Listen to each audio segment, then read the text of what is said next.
Hello दोस्तों, good morning. आप लोगों को आज हम भौतिक विज्ञान के जो पिछले वीडियो में हमने भौतिक विज्ञान के पाठ 12 में हमने आपको बताया था कि हमारा जो प्रतिरोधकों के निकाय का प्रतिरोध मैंने बताया था, जिसमें हमने ये भी बताया था आपको कि प्रतिरोध हमारे क्या होते हैं, दो प्रकार के होते हैं। तो दो प्रकार के जो हमारे प्रतिरोध संयोजित हो रहे थे, जिनके दो विधियों के द्वारा हमारे प्रतिरोध संयोजित हो रहे थे, तो उसमें हमने आपको उस दिन श्रेणी क्रम संयोजन का सूत्र और परिभाषाएं आपको हमने बता दिया था। ठीक है, तो मैं ये उम्मीद करता हूं कि आप लोगों को श्रेणी क्रम संयोजन जो था वो समझ में आ गया होगा। ठीक है, तो अब इसके लिए हम क्या करते हैं, उस दिन का जो आपका दूसरा पॉइंट बचा हुआ था जिसका नाम बचा था समांतर क्रम संयोजन। तो समांतर क्रम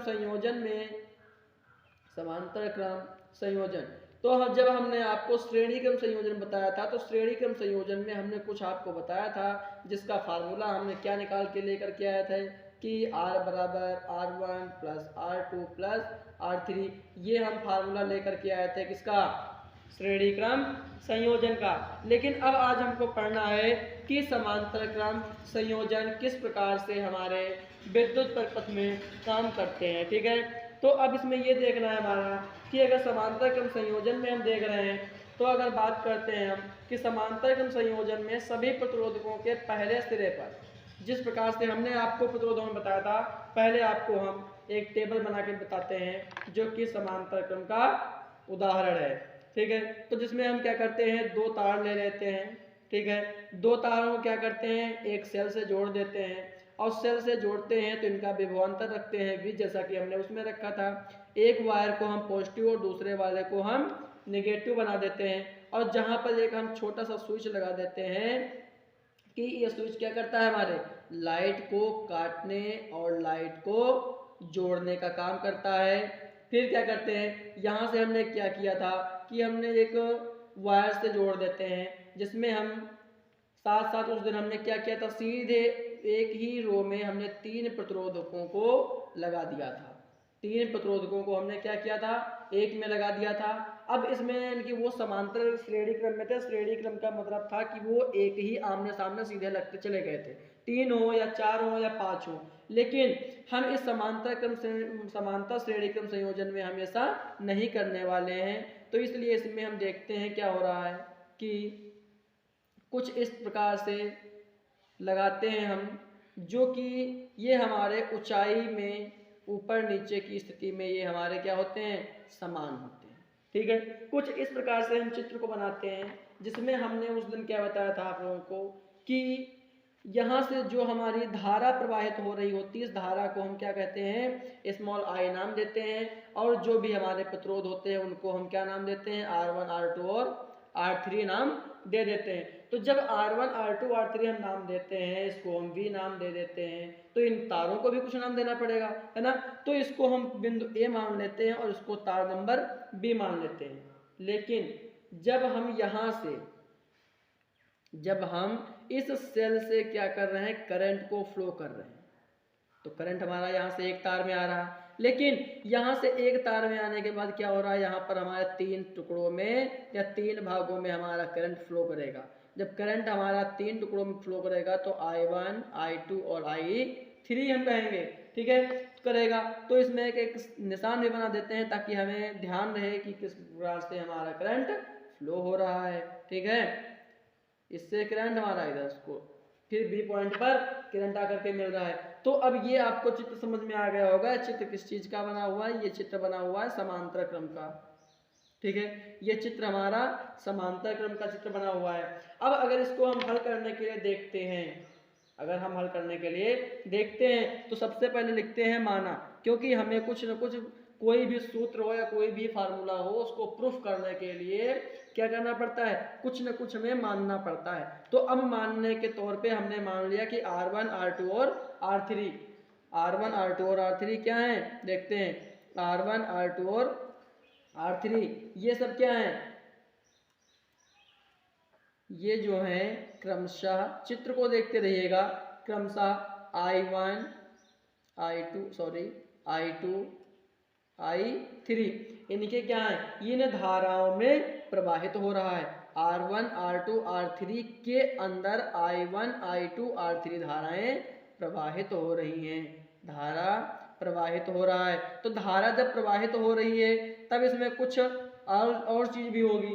तो अब देखते हैं क्या होगा कि प्रतिरोधकों में प्रवाहित धारा, कि जो प्रतिरोधकों में हमारी धारा प्रवाहित हो रही है I1 I2 और I3, तो ये हमारी धारा कहाँ जा रही है, बिंदु B पर जा रही है ना।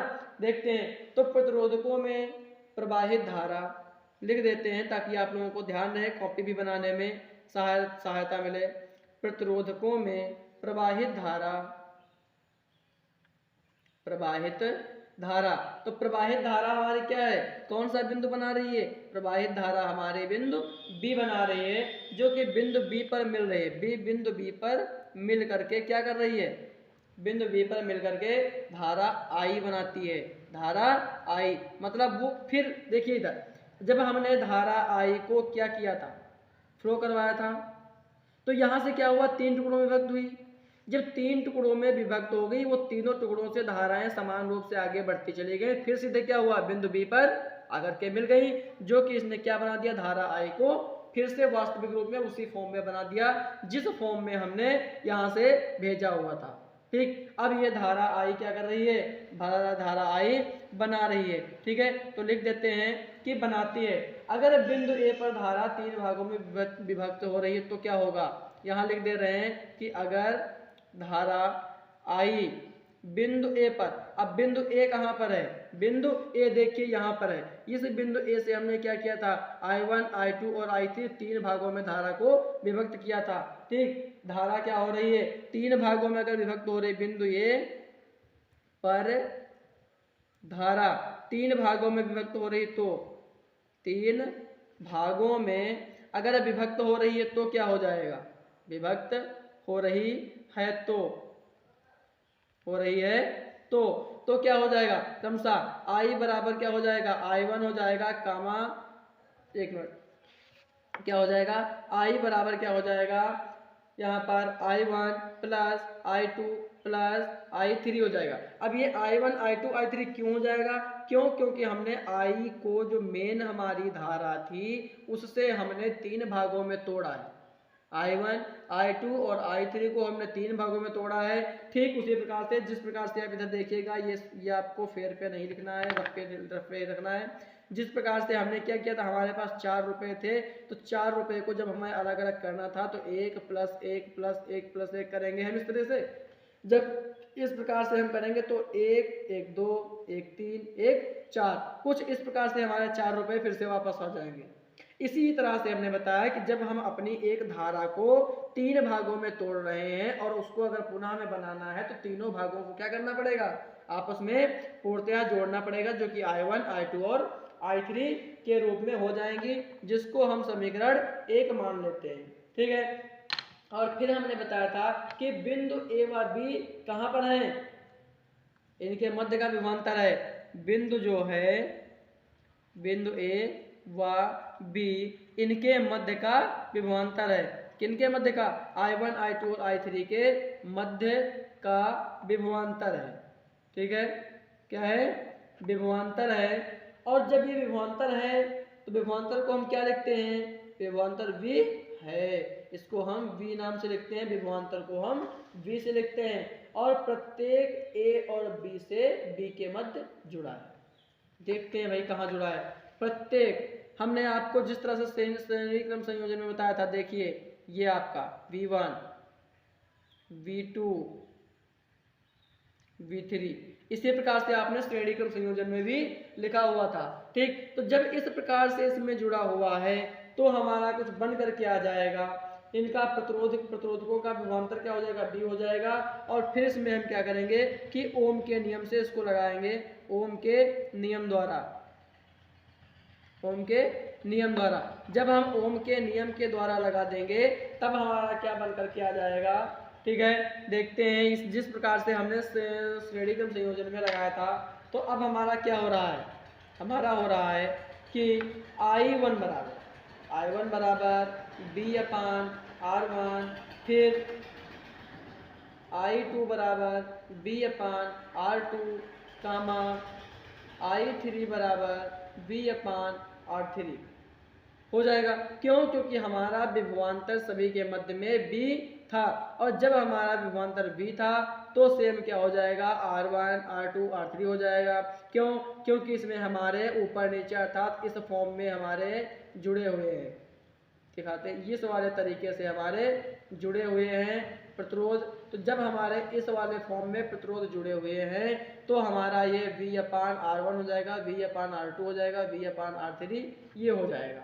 ठीक है, तो जब इस प्रकार से हमारा धारा I1 बराबर V/R1 फिर I2 बराबर V/R2 R3 बराबर V/R3 होता है, तो अब इसमें समीकरण 1 का मान रखेंगे। इसमें देखते हैं समीकरण 1 का मान रखने पर, समीकरण 1 के मान रखने पर, अब समीकरण 1 का मान क्या है, समीकरण 1 था कौन सा, समीकरण 1 आपने निकाला था कि I बराबर I1 plus I2 plus I3, ये आपने समीकरण 1 निकाला हुआ था। ठीक है, ये आपने क्या किया था, समीकरण 1 हमारा निकाला हुआ था। ठीक, अब जब समीकरण 1 आपने इसको निकाल लिया था तो जब इसमें मान रखेंगे तो हमारा कुछ इस प्रकार से आ जाएगा कि I बराबर V/R1 plus V/R2 plus V/R3। अब ये क्यों आ जाएगा ऐसा, ये क्यों आ जाएगा, क्योंकि आपको हम इधर बता रहे हैं। ठीक, जब आपने इसमें मान रख लिया था I1 बराबर V/R1 रखा था, फिर I2 बराबर V/R2 रखा था, I3 बराबर V/R3 रखा था, तो जिसमें हमने बताया था सिंगल I पर I1 I2 I3 है, सिंगल I। जब हम सिर्फ I ले ले और इन सबको क्या करेंगे, I के बराबर ही तो I1 I2 R3 है, तो हम इन सबको काट देंगे, और जब इन सबको काट देंगे तो हमारा बचेगा सिर्फ I के बराबर में ये इतना बचेगा, V/R1 V/R2 V/R3 बच जाएगा। ठीक, तो उसी को हमने यहाँ पे लिख लिया कि I बराबर V/R1 plus V/R2 plus V/R3 हो जाएगा। और जब हमने इसमें ले लिया, अब हम थोड़ा सा एक काम करते हैं, थोड़ा सा बहुत ही हल्की चेंजिंग है, इसमें हम क्या करेंगे, V को कॉमन ले लेंगे, V को हम कॉमन ले लेंगे। तो हम क्या इधर लिख लेते हैं कि V को कॉमन लेने पर, ताकि आप लोगों की समझ में आ जाए, कॉमन लेने पर, तो जब हम B को कॉमन ले रहे होते हैं तब हमारा कुछ बन करके इस तरह से आता है कि I बराबर V ब्रैकेट में 1/R1 plus 1/R2 plus 1/R3। क्यों? क्योंकि आप लोग भी जानते हैं जब हमने V को बाहर निकाल लिया तो क्या बचा, एक बचा, यहाँ से V को निकाल लिया तो यहाँ भी एक बचा, जहाँ पे कुछ नहीं होता वहाँ पे एक होता है।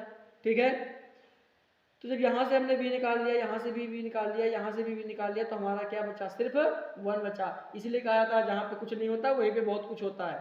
ठीक है, उसी तरह से देखते हैं, और इसको हम समीकरण क्या करते हैं, 3 मान लेते हैं, समीकरण इसको हम 3 मान लेते हैं। ठीक, जब समीकरण इसको हम 3 मान लेते हैं तो आपको हम बता दें कि अगर इनमें भी जिस प्रकार से हमने उधर क्या किया था, श्रेणी क्रम संयोजन में क्या कहा था हमने कि अगर इनमें कोई ऐसा प्रतिरोध लगा दें जिसका विभवांतर V हो और परिपथ में I धारा प्रवाहित करने में सहायक हो रहा हो, तो इनका समतुल्य प्रतिरोध क्या होगा, R हो जाएगा, है ना, ये तो हमने कहा था। ठीक, तो सेम वही प्रोसेस इसमें भी है। तो अब इसमें हम क्या कर रहे हैं आपको बता दें, अब लिख देते हैं ताकि आपको याद रहे कि वही चीज सेम लिख रहे हैं। अगर कोई इसमें एक ऐसा प्रतिरोध हम लगा दें, एक ऐसा प्रतिरोध है जिसका मान यानी कि V विभवांतर लगाने से, जिसका मान V विभवांतर लगाने से I धारा प्रवाहित करने में सहायता करता है, I धारा प्रवाहित करने में सहायता करता है। तो अब ये सहायता जब करता है तो कुछ फार्मूला भी बनाएगा, और जिसका मान क्या होगा, और इसमें एक चीज और मानते हैं, इसी में लिख देते हैं, अगर माना R हमारा प्रतिरोध है, R हमारा प्रतिरोध है। तो अब जब R हमारा प्रतिरोध है तो इन तीनों प्रतिरोधों का समतुल्य क्या होगा? जो हमने तीन प्रतिरोध लिखे थे, तीन प्रतिरोध क्या लिखे थे, यहाँ पे छोटा सा लिख रहे हैं आपको ताकि कोई दिक्कत ना हो। R1 R2 प्लस R3, ये हमने तीन प्रतिरोध आपको बताए थे जो कि ऊपर नीचे श्रेणी क्रम संयोजन के अंतर्गत हमारे लगे हुए थे। ठीक, तो अब ये जो तीनों प्रतिरोध हमारे लगे हुए थे, तो अगर हम मान लिया है कि R हमारा प्रतिरोध है, अगर हम प्रतिरोध को क्या करते हैं R मान ले रहे हैं, तो तीनों प्रतिरोधों का समतुल्य प्रतिरोध क्या हो जाएगा? तो तीनों प्रतिरोधों का क्या हो जाएगा हमारा? तीनों प्रतिरोधों का समतुल्य प्रतिरोध क्या हो जाएगा? बताइए, समतुल्य प्रतिरोध क्या हो जाएगा? समतुल्य प्रतिरोध क्या होगा? बताइए, समतुल्य प्रतिरोध क्या हो जाएगा इसका? अरे भैया, समतुल्य प्रतिरोध सेम R ही तो होगा। क्यों? क्योंकि हमने R1 R2 और R3 जो हमारे तीन प्रतिरोध थे, उन तीनों प्रतिरोधों को हमने सिर्फ प्रतिरोध समतुल्य प्रतिरोध क्या मान लिया है? R मान लिया है। इसको आपको कॉपी पे लिखना नहीं है, इसीलिए इसको काट रहे हैं, ये आपको समझाने के लिए बताया था। ठीक है, ये हमारा R हो गया।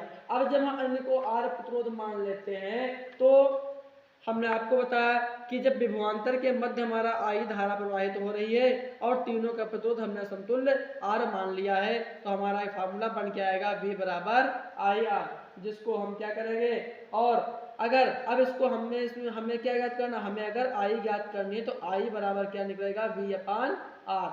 I बराबर क्या निकलेगा हमारा? V अपान R हो जाएगा, जिसको हम समीकरण तीसरा मान लेंगे। और आपको बता दें कि अब समीकरण पहला, दूसरा और तीसरे को हल करने पर, ठीक है, समीकरण 1 व 2 व 3 को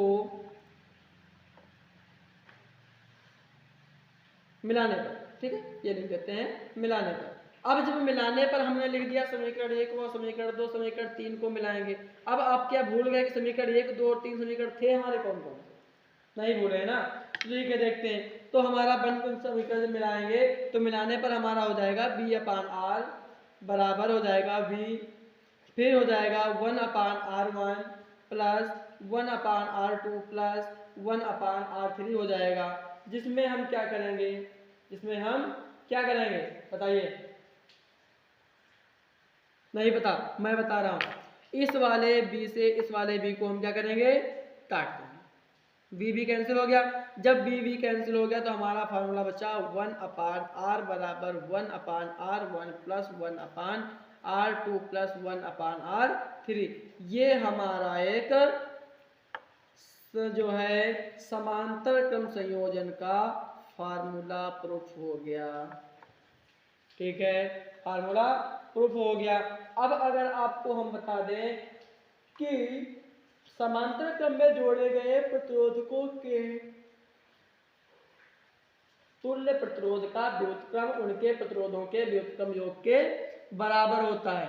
ठीक है, और दूसरा आप सुन सकते हैं कि श्रेणी क्रम में प्रतिरोधकों को जोड़ने से समतुल्य प्रतिरोधकों का मान बढ़ जाता है तथा समांतर क्रम में जोड़ने पर समतुल्य प्रतिरोध का मान कम हो जाता है।